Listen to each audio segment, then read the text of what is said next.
Does truth exist? Because you have faith, does that make this book true? Does God exist? So when someone says there is no truth, if you apply the claim to itself, what should you say? Is that true? They don't think Christianity's true. They're talked out of it. You know why they're talked out of it? Because they've never been talked into it. Cross-examining skeptical and atheistic views. Welcome to Cross-Examine with Dr. Frank Turek.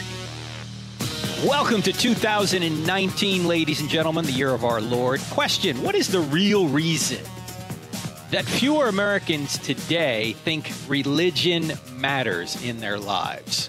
Why do we see this waning importance of religion and Christianity in our culture, and what can we do about it?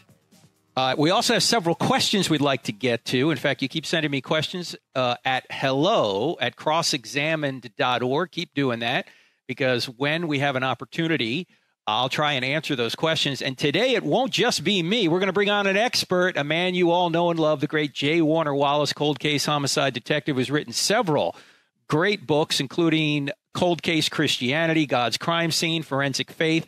And now there are not only kids' books for all of those adult books, there are also curricula that you can get, including DVDs that go with it, and workbooks and websites and all sorts of fun stuff there. So coldcasechristianity.com has all of that. And it's always great to have my friend J. Warner Wallace on. Jim, how are you? Doing great. Thanks so much for having me. Happy New Year to you. Absolutely. You as well. Now, you got a few columns out there recently. I know you've been submitting some to Fox News. You've got a few up there. I'm looking at one right now from from townhall.com. The real reason why fewer Americans think religion matters. This caught my attention because I was just talking about this last week on the podcast, Jim, that a lot of people don't want Christianity to be true. They just want to go their own way.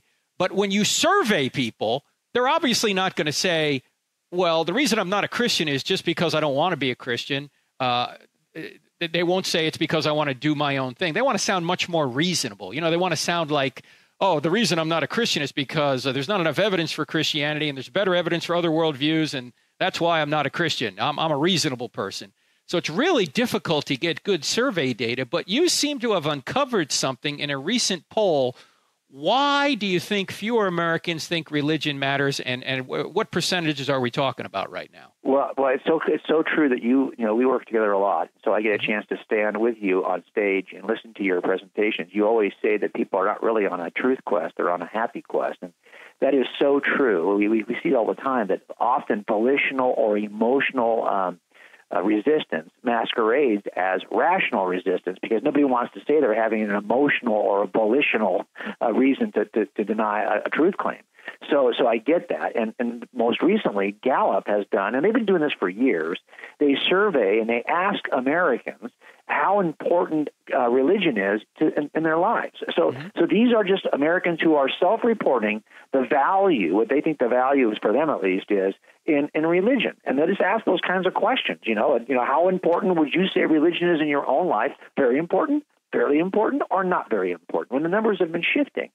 And the trajectory has been very consistent. It is declining. The number of people who would say, Americans who would say that religion is important, even Christians who would say that religion is important, that has been declining over the years, but not without certain little peaks and valleys. And I think that the answer to that question of why we find it less important is discovered in tracking the peaks and valleys. So as it's declining over a long period of time, you will occasionally find that there's a year in which suddenly, for some reason this year, religion is important to more people. It rises 3 or 4 points or 5 points. Well, why is that happening? One of the times it happened most prominently was after the 9/11 attack in 2001. And there was a short season there of less than 12 months in which people found that their religion was, for some reason, more important than it had been in the year prior. And that, to me, gives away the answer. Because what happened, as you know, remembering this very, very well, is that people found that they were searching for answers, and they suddenly felt vulnerable. We all felt vulnerable. We felt as though we weren't in control like we thought we were. We had been our inability to control our own lives had been exposed by 9/11. And in that season in which we felt vulnerable, we sought an answer that we didn't think we could provide ourselves. And we did that by returning to church for a season, by thinking about more transcendent, important kind of transcendent spiritual notions. We started to think about these things. And that exposed for me what's really behind our increasing decline. It is the increasing decline in religiosity, and the increasing decline in why people say that religion matters is due to our increasing ability to provide our own answers. It's about autonomy. That is the highest value in America. Just leave me alone. And we are in an information age in which most of us, before you go to the doctor, you've already Googled this and you've already researched it yourself. You already have the answer, it seems like. You're just going to the doctor to confirm what you already know sometimes. I mean, we have the ability to answer our own questions. We have what I call a rise in informational autonomy. And of course, in addition to that, we have a rise in what we want morally, moral autonomy, in that we don't want anyone to tell us how to behave morally, how to behave sexually, how to behave in any. And what does religion do? Religion provides you with a context in which we are to submit our desires to the will of a holy God. And if that's the case, then this is a hard sell right now in a culture in which autonomy has become the highest value. Yeah, well, if people think that God's going to take away their happiness or autonomy, well, so much for God then. They're going to do their own thing. But you make a very good point that I know the week after 9/11, let's see, 9/11 was a Tuesday. So 5 days later on Sunday, the churches were overflowing because people felt, as you said, vulnerable. They didn't have all the answers. They thought, uh-oh, I'm not in control anymore. Maybe I need to look to a higher source. We need comfort. We need answers. And so they came to church. But as you said, 12 months later, it was back to normal. And I remember I was working in a church plant in Southern California, and we were renting space in a local high school. And I was working as the children's pastor. I wasn't even the youth pastor yet. And 9/11 occurs, and we thought maybe this church is actually going to make it because the next weekend we actually had attendance that we'd never seen before. And of course, within a month, it was back to normal. Within 2 months, for sure, it was back to normal. So once people get a sense that they are back in control, and we have a short memory for these kinds of things, we start to drift away from the source of all infinite knowledge. Once we start thinking, and let's face it, we are in a culture that technologically is making us more and more autonomous. And we think we have all the answers. I mean, most of the reason why I was an atheist for as long as I was an atheist until I was about 35 is because I believed that science could provide me with all of the answers.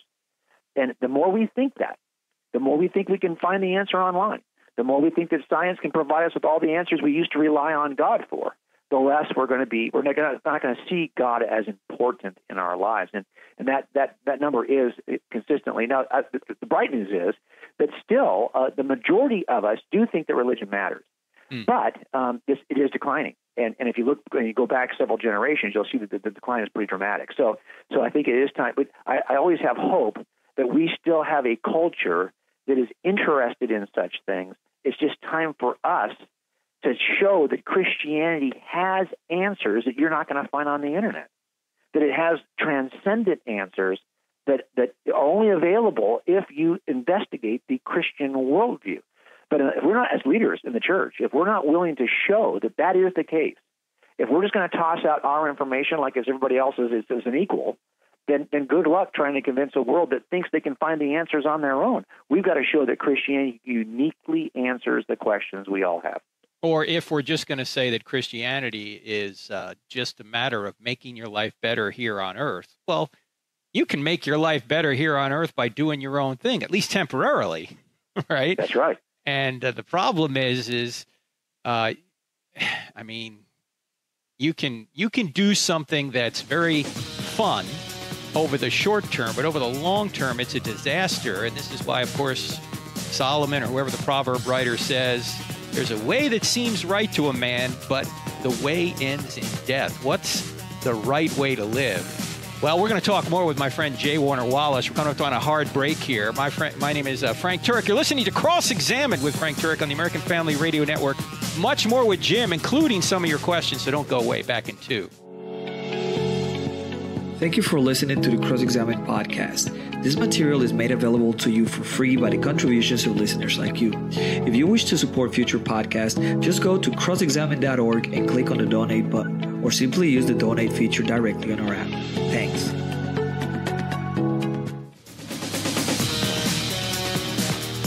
Just about every year, ladies and gentlemen, I try and lead a trip, normally to the Holy Land, sometimes on the footsteps of Paul. This year, April 2019, we're going to do the footsteps of Paul. We're going to start in Rome, and we're going to get on a ship and make our way through the Greek islands all the way to Athens and Corinth and that whole area there. It's going to be a wonderful time. I just learned from the trip organizer, though, who puts it together for us, that we're down to the last few seats, and basically January 14th is the last day or so that you can get on this trip. So if you're on the fence, you need to go online right now and make a decision as to whether or not you're going to come, because we're filling up very quickly. I just spoke to her yesterday, and she said, "Whoa, we're almost full, and we got to make a decision by January 14th." So if you really want to be a part of the trip, and I hope you do, it's going to be a wonderful time. Go to crossexamine.org and click on the banner that'll come up there. If you're not on the internet, you want to call and talk to folks, call 888-771 8717. That's 888-771-8717. You'll talk to the good folks at livingpassages.com. They'll tell you all the details. That's this April. We go about April 20th. It's like Easter right through about, I want to say, May 3rd or 4th. It's going to be a wonderful time. Perfect time to be in the Med. Not too hot, but the weather's going to be very good. And I love a cruise, because if you've never been on a cruise, you just wake up in a new port every day. You're refreshed. You don't have to drag your luggage everywhere like you do when you're on a land cruise. So it's really refreshing. It's a lot of fun. The food is great. The environment's great.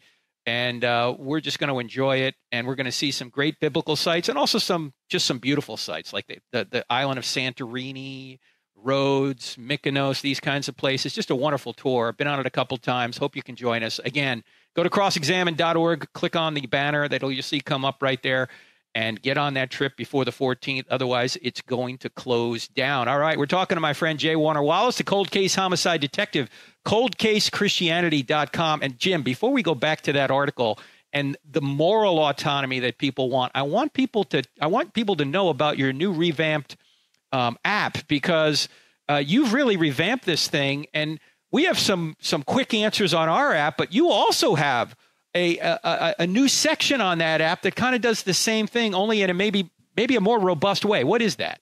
Well, I learned this from you, because we would be teaching at our Fearless Faith conferences, and that's something people should consider bringing to their church. A lot of people listen to your show and don't even probably realize, although they probably do realize it, but how powerful it is to bring young people to these conferences that are offered on Friday nights and Saturday mornings. And any church can bring us out. It's probably one of the least expensive ways to run a conference that will actually provide answers for both your congregation and the young people in your congregation. And when we're there, you often talk about how you can use an app to kind of mine out a quick response when somebody offers something in a conversation that has the potential to kill the conversation. That's what we're trying to do, too. We're saying, okay, look, a lot of times people will throw out an objection because they've seen it powerfully stop conversations online, or they've seen it powerfully be a wrench that these people throw in a machine. And then how do you get past that objection? And so I was thinking, okay, if we're going to do it on a phone app, it has to be really a one-screen answer, right? If it requires you to scroll through the one screen or to hit more than one link to get through this, it's probably not going to work. So what I've tried to do is provide 150 to 200-word answers, responses that are conversational, that involve questions that you can ask back to move past the objection. And in each objection, we're going to target the first 50 objections. We're about halfway through. We've got 25 online now. And the idea is that you would be able to go to your app and get 1, 2, or 3 different 150-word responses, and you can pick the one that works for you. I think people are starting to use these where they'll actually be in the conversation, and they'll open up the app and say, well, let me read you something and see what you think about this. And rather than trying to reword it in their own language, they're simply just responding with what's in the phone app. But either way you use it, I mean, both of us are trying to do the same thing. We're trying to provide This radio show does this in a more lasting way every week. We try to provide conferences that you can bring us out to do targeted training, and we try to provide online resources like the phone apps that are designed really to help people take a step, right? Our phone apps are not the kinds of apps that you do to get a daily devotional. What we're trying to do is equip the saints to be good case makers. Right. Because, again, that's part of the problem we're seeing even in these surveys, is that people think that unless the worldview can offer answers to the questions I have, it's not worth my time. And you see this, for example, right? We talked about the poll, the Gallup poll. It surveyed the degree to which Americans think that religion can answer questions. Because one of the questions they asked is, do you think that the religion can answer the questions related to today's problems? And for the first time in more than 6 decades, less than half of Americans, 46%, said that, yes, religion can answer all or most of today's problems. More people are divided today over this issue. They do not believe that religion can answer today's questions about what ails us as a society. Well, that's what we're trying to do here. We're trying to provide answers because we do think it does. And that's where I think you see that. And that's why if you don't think that religion offers answers to even your moral questions, well, then why in the world would you behave according to the morals that are taught in Christianity? And again, it gives rise to this moral autonomy. And we're looking here at Jim's new upgrade to his app. It's the Cold Case Christianity app. And I'm looking right now, Jim, I love the way you got this set up. Rapid responses. There's a whole section here. Check this out, ladies and gentlemen. These are objections to Christianity that Jim has a rapid response to. Who created God? Science explains the universe. Science explains fine-tuning. Science explains the origin of life. Science explains biology. These are all science, obviously related. Science explains free will. Evil disproves God. Jesus didn't think he was God. The Gospels weren't written by eyewitnesses. You can't trust the Gospel authors. They lied about the resurrection, et cetera, et cetera, et cetera. He goes on with all these, and they're right here. How do they get this app, Jim? It's like anything else, right? You're on the Android marketplace or in iTunes store, and you can download it for free. Both of us have done this. We've tried to hit the two platforms that are the most robust in phones. So either one of those two, you can download it for free. So the idea here is that, look, I think sometimes as an atheist, I would accuse Christians like you and I, all these guys want is to increase their marketability. They want to make money. They're trying to increase their platform so they can make more money. Well, I'm a retired detective. I've got a pension. So what we're trying to do is how can we also know that the best impact you'll have will come for free. Whatever you can offer for free, more people are likely to access it. And what many people don't understand is that you have to pay for that app to be out. You're not making money on that app. You have to pay to put it out there. Costs, and I tried to find the cheapest possible app developer, right? Because I knew that was coming out of my pocket every single month. So that cost me, probably about $1,000 a year to just keep that updated and make that available to people. But it's really a small cost, and I think it's a pretty robust app given how little it cost me. Well, download the app, friends. And by the way, there are some apps out there you ought to have. You ought to have this Cold Case Christianity app. Obviously, crossexamine.org. Stand to Reason has a good app. Yes. Ravi Zacharias has a good app. You ought to have the one by William Lane Craig, reasonablefaith.org. We can go on and on with apps, but those are a few of the ones you ought to have on your phone. You ought to have them right there. You ought to be able to access them quickly. And now Jim Wallace has put out a rapid response section, a quick shot section. It's all up there. You can download it for free at the Cold Case Christianity app. You can get it for Android. You can get it for the iPhone, whatever. Download it. It's free. Use it. All right, Jim, let me go back to the moral autonomy question, because we were talking earlier, for those just tuning in, you're listening to Frank Turek with my friend J. Warner Wallace on the Cross-Examined podcast and radio program put out by the American Family Radio Network. And Jim wrote a column, which you can go and find at townhall.com, called The Real Reason Why Fewer Americans Think Religion Matters. And you've got about half the country saying it really does matter, the other half saying no. And you talked about autonomy earlier in the program, but there's another aspect of autonomy, not just that I can get my own answers and I can figure out life for myself, but there's really a moral autonomy that people want to do their own thing. And this is many times the reason why people won't become Christians. It's not that they couldn't, it's that they won't. What did this Gallup poll and maybe some other polls show us about what people really want when it comes to moral autonomy? Yeah, you talk about this all the time in the book, I Don't Have Faith to Be an Atheist, the idea, and on all of our stage presentations, the idea that the existence of objective, transcendent moral truths, moral claims, and moral obligations is really good evidence for the existence of God. Now, what's interesting about this is that you would think that Christians, that we would understand that as a group uniquely wired to do that. We've kind of been taught to understand this, right? But it turns out that the most recent polling from Barna reveals that Christians themselves have moved toward a model in which they think the number of people who think, Christians now I'm talking about, that right and wrong is a matter of personal experience. In other words, that individuals decide what is right or wrong. Okay, well, in America, that's pretty much a majority of adults. 57% in America say, yeah, right and wrong is just a matter of personal choice and personal experience. This is really the epitome of autonomy.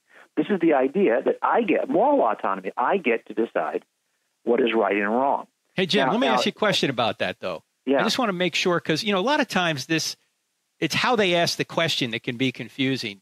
Was the question asked in such a way that the person might answer that my personal experience can help me discover what the objective right thing is? Or was the question asked in such a way that the people said, my personal experience is all I need to determine right and wrong for myself? Yes. No, it's actually, does moral right or wrong depend on what individuals believe, what societies believe, or what God believes? So okay. The people, so I'll give you an example of this. There's a Gen Z study done last year. And these are the teenagers, right? These are the youngest amongst us. That generation, by the way, within about 5 years will be the largest demographic generation in America. They outnumber boomers. They're not yet, but they're going to. Gen X, they outnumber millennials.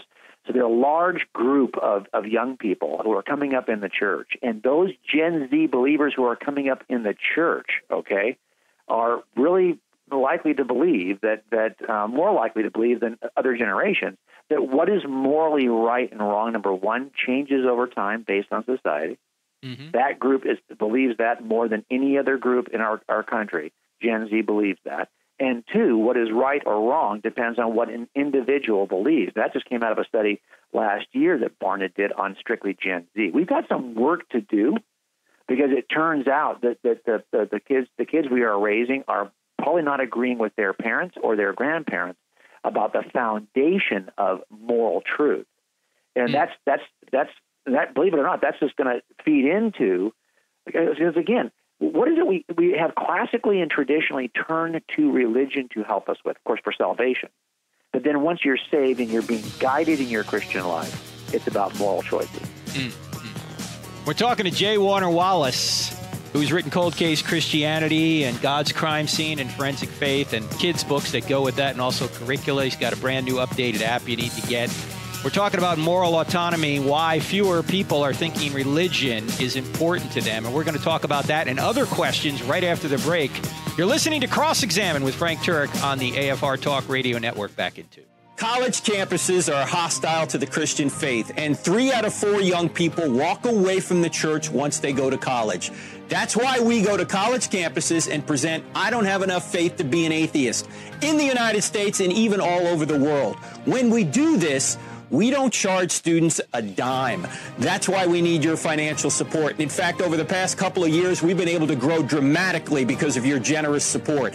And 100% of your donations go to ministry. 0% go to building. So when you give to Cross-Examine, you'll be giving to help us go reach young people where they are. Would you consider giving today? Thank you so much, and thank you so much for what you've done already.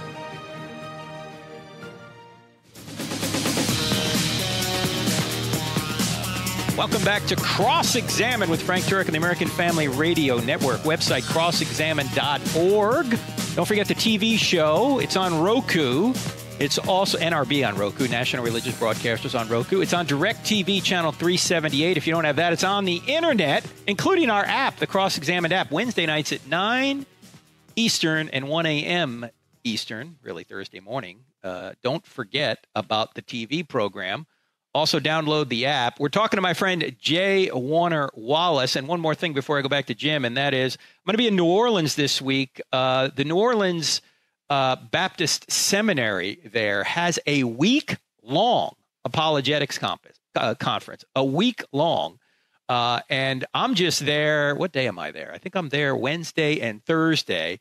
But the entire week, they've got Gary Habermas, they've got Richard Howe, they've got Craig Hazen. They've got several other speakers you're not going to want to miss. So go to our website, crossexamine.org, click on events. You'll see that there. If you're anywhere near New Orleans, love to see you. And I'm sure the other folks would like to see you as well. It's a whole week long, put on by Bob Stewart down there. Great gentleman, great apologist down there who I think may teach at the seminary down there. And that's coming up. Also, a little bit later in the month, I'll be at Ohio State. And I'll be at a church in, I believe, Westerville. In fact, I got to look that up myself. Where am I going? I'll get you the details later, but it's all on the website, crossexamine.org. You can click on calendar there. You can also see J. Warner Wallace's calendar at crossexamine.org, or you can check him out at his website, coldcasechristianity.com. So hope to see you guys either in New Orleans or up in Ohio later this month. Now, Jim, we've got, as you've seen in the surveys, even the Christians are saying that, well, morality is whatever I want it really to be. I get to decide morally what's right and wrong. How can we disabuse Christians of that notion? Well, I think one of the ways you do it is recognize that although we say this, and although a lot of us will say it, none of us really live it. It's not a consistent. All of us have something that we value so much that we would say that's not a matter of opinion. It's just a matter of knowing the person you're talking to well enough to identify what it is that they hold of a high value, and then show them that, hey, well, so is that just a matter of opinion? This thing that you regard, and also we would say that there are some injustices that have been corrected in the course of history.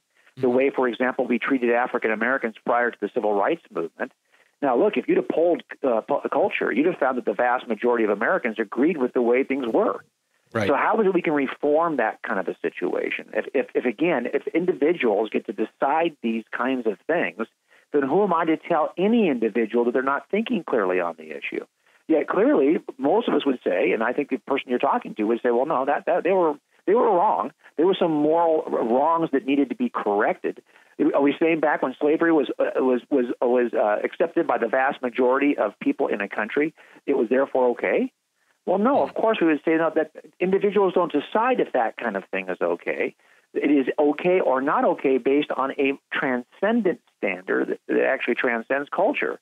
Look, we would say, I wrote about this in a book called God's Crime Scene, that there are these levels of moral grounding. And the question is, if it's between individuals, then who gets to adjudicate? You can't adjudicate anything. If it's between cultures, well, who oversees two cultures to adjudicate between two cultures? Mm-hmm. If there's even a Star Trek universe in which there are Romulans and Klingons, it's still not okay to torture Romulan babies for the fun of it. Who's the overarching authority over all these different civilizations in the universe if there's a Star Trek universe? And my point is, you have to follow up the authority, and we really recognize that at some point there has to be an objective, transcendent authority that is the bottom line, it's the stopping point for all moral decisions. And so, again, we're going to have to start by finding what is it that other person recognizes as having moral value, and then just challenge that. Say, well, in my opinion, you're wrong, and therefore I'm right and you're right. No one's right, really. By the way, anytime you're willing to say that you're right and I'm right and these two opinions have equal value, what you're really saying is that no one's right. Mm-hmm. So, because again, the only way that if we contradict each other, the only way both of us could be equally considered is if we're equally wrong, not if we're equally right, because our views are actually contradictory. 70% of the questions I get on a college campus, and you go to colleges too, and I'd venture to say it's probably true in your case as well, 70% of the questions are normally morality related. Morality is so relevant to everyone because you can ignore the scientific evidence for a designer or a creator, but it's really hard to ignore the fact that torturing babies for fun is really objectively wrong, or that the Nazis were really objectively wrong, or that slavery, the kind of slavery had in this country, is objectively wrong, or sex trafficking is objectively wrong. These things are really wrong. It's not just my opinion or your opinion, and yet we even have Christians, according to the Gallup poll, saying it's all a matter of opinion. I guess, Jim, if we took your approach and pointed these things out, I think maybe, I hope most Christians would go, I guess I was really wrong about thinking that morality is all subjective. Well, anyway. Well, how about this? How would we actually do criminal trials if the nature of truth is grounded in individuals? Because let's face it, that means that the defense attorney and his team, all of the people who are working on this, all the paralegals and the defendant himself, they hold a different view than we as the prosecuting team hold. But if you're saying that the truth is only rooted in our personal opinions, we would say no. Criminal trials is really where the epistemological rubber meets the road. I always say that this idea of epistemology of how we know what we know, how we know something is true, the only grand laboratory for that is criminal trials, right? Because that's the place where we're going to make claims about a transcendent, an objective truth related to this crime. And then we're going to test theories and ways to persuade others that this is objectively true.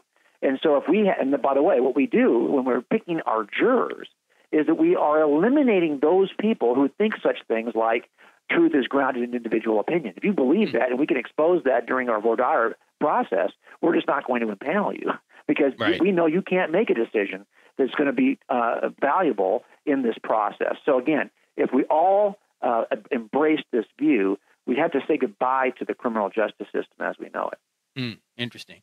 Hey, let me ask you a couple of questions that I've gotten since you're here and you're an expert, and it takes all the pressure off me when you answer questions directed at me. I just got a question from Sam who writes this: in Stealing from God, which I bought from my mom and she's loving it. Well, thanks, Sam. I remember you citing much information about the mind being different from the brain, yet dementia, a material disease, impacts our immaterial memory. How would you explain this? So let me ask you that question, Jim, because you've actually written on this in your book as well, called God's Crime Scene. How would you answer that? Yeah, I think this is something that I've had to think about because my family, there have been people in my great-grandparents and my grandparents on one side that have suffered from dementia. And they're pretty old, a lot older, like they're in their 90s when they started to suffer with this. And then the question became, as I was interacting with them, what is really the nature of mind? Now, what I tried to do in God's Crime Scene is to look at all of the explanations for mind that come from naturalism, this idea that everything can be explained with just space-time, matter, physics, and chemistry. And then I looked at the view that we hold as a Christian. We're dualists. We believe that there are minds and brains, souls and bodies. We believe in the dual nature of humanity.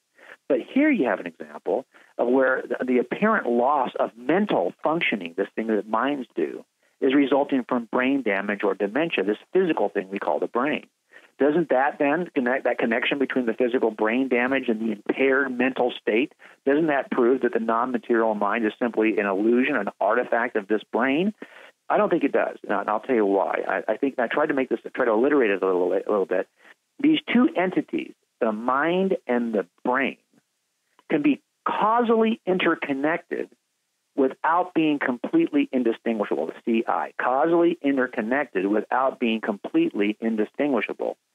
Because dualists like you and I, we agree that we don't reject the existence of the brain. Of course, we believe there are brains, but we also believe there are minds. And we believe there's a relationship between mind and brain, although we reject the idea that they are one and the same. Now, so even though brain damage may inhibit our access, right, to mental states, that doesn't mean that minds don't exist. Let me give it to you this way as an illustration. If your computer on occasion is unable to access the internet, this does not mean that the internet does not exist. It means that your physical computer is unable to access this database of information on the internet. And so you can have that problem where you have no access. So not even all neurosurgeons, not even all neuroscientists and researchers reject the existence of the mind. Many believe there are minds. And they're still searching to understand that causal relationship between the mind and the brain. So I'm not willing, and I don't think there's any good reason evidentially to reject minds just because I don't reject the internet just because my computer's not working. Right. I would say, too, and I cover this, and I know you do as well in your book, but I cover this in the reason chapter in Stealing from God. obviously there's not necessarily a one-to-one correspondence between your mind and your brain as well, because your brain changes over time. But you can, if all the molecules in your body change every 7 years or 15 years, whatever it is, and yet you can still remember things from longer than 15 years ago, obviously there's not a one-to-one correspondence between the mind and the brain. It seems to me that the brain is kind of the instrument that we use to get the mind. So if you damage the instrument, you'll damage the mind. But that doesn't mean the mind and the brain are the same. And it also seems to me that from the very... Right, it's the idea of causal interconnection. Now, I will say this to you, though. Mm-hmm. It is true for making a case for soul that our bodies, right, we replace cells at a pretty rapid rate. But that is not true of brain cells. Mm-hmm. Brain cells don't do that. And that is why they can make this case that, hey, yeah, you have a memory because you're using the same brain cells you were for years. Mm-hmm. Now, okay, fine. Again, it comes down to, is the computer all there is once you open the internet? Of course not.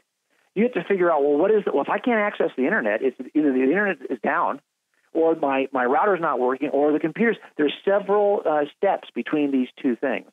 And I think that you may have immaterial mental thoughts. For example, we see this all the time in coma patients, right? Who come out of their coma and tell us that, yeah, I was able to hear everything you said. Right. That entire time I was able to access it. So I always, this is true of the family members I've had who had Alzheimer's. I never treat them as though they are kids. I have the same conversations with them that I would have with somebody who's lucid, because I don't know what that relationship between brain and mind is. And I want to respect the existence of souls and minds independent of brains and bodies. I think there's something, I have it in here in the text too. I'm looking for it right now. My own book about the placebo effect. That's where your mind actually can change your body rather than your body just impacting your mind. So the placebo effect is well known. Thinking about certain things can actually cause physical changes in your body. That's right. And also there's the problem of, look, if our minds and our brains are the same, if we're just molecular machines, then we shouldn't trust anything we think. We're not really reasoning, we're just reacting, as I've talked about many times on the show. Anyway, we're running out of time in this segment. My friend J. Water Wallace is on with me.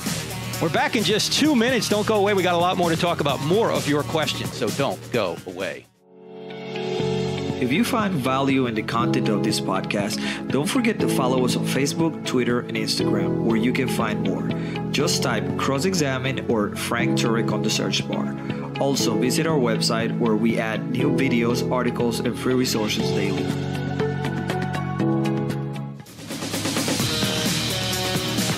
There's a lot more on the mind-brain issue in Stealing from God, Why Atheists Need God to Make Their Case, as well as God's Crime Scene, the book written by my guest, J. Warner Wallace. So pick up those two books if you want to read more about that. But I have another question that was sent to me that I'd like Jim to weigh in on. It comes from Aiden, who writes, I have a question in Revelation. Many times this is an eschatology question. We don't normally deal with those questions here, but it's a good question. I thought we'd bring it up. It's not essential to the faith, but it's an important question. He says, in Revelation, many times Jesus says, I am coming soon. The prophecy also says that the time is near. And it says to not seal up this book, for the time is near. Also, throughout the New Testament, it is said that those in the first century were already in the last days or even the last hour. In Daniel, what is said to happen in the distant future is fulfilled less than 500 years later. But in Revelation, it's actually a little bit, it's about 500 years. But later in Revelation, he is coming soon, and that means 2,000 years or more. What does this mean in light of the fact that it's been almost 2,000 years since, and what is meant by the last days?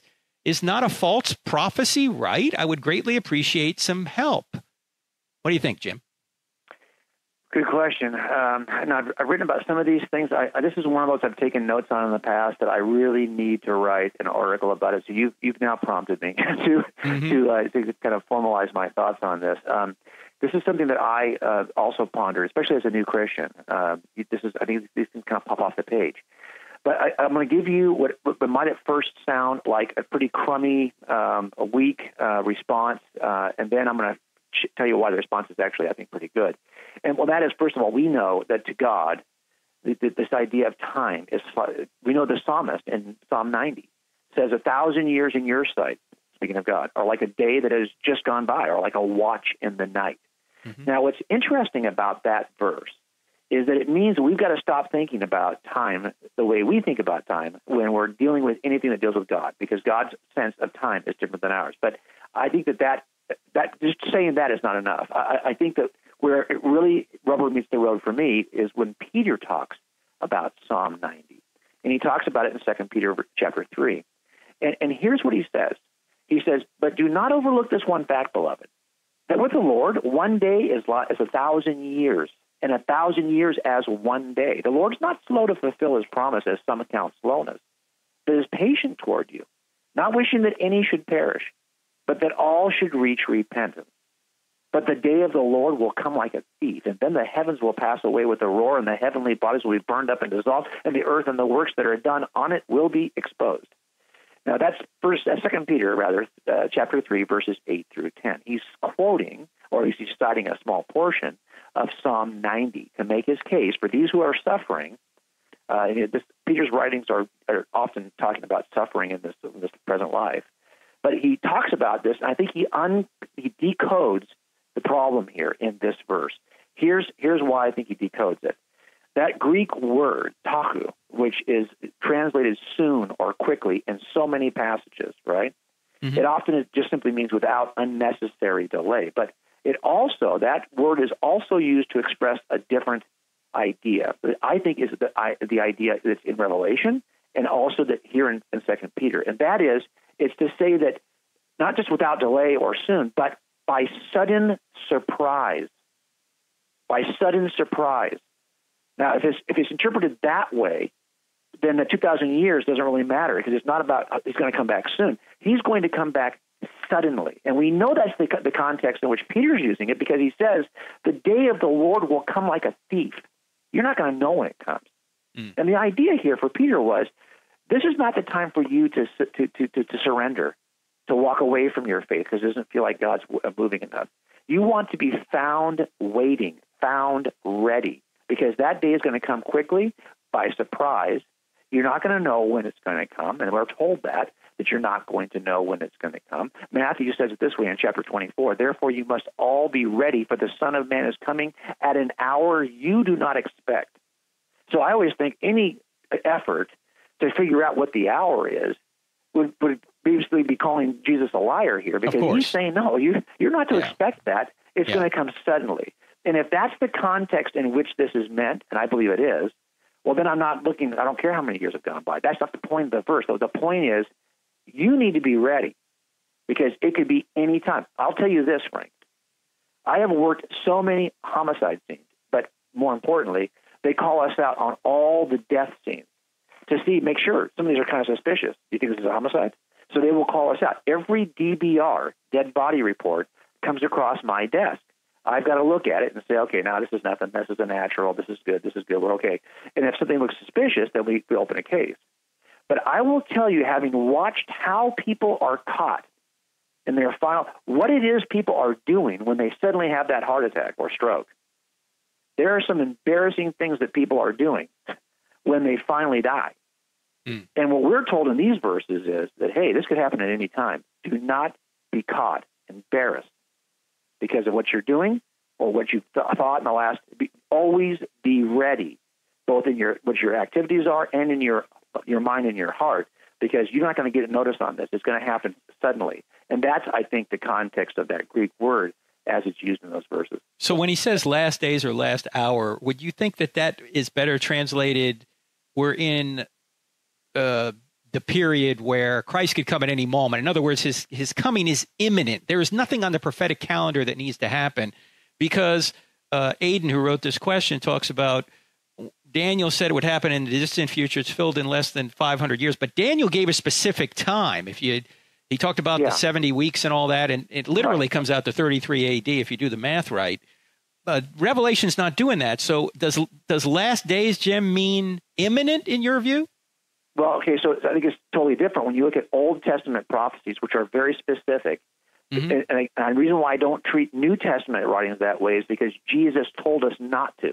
Mm-hmm. He's basically saying to us, just be ready, because you will not. You're going to be surprised by this. Paul puts it this way in 1 Thessalonians, for you yourselves are fully aware that the day of the Lord will come like a thief in the night.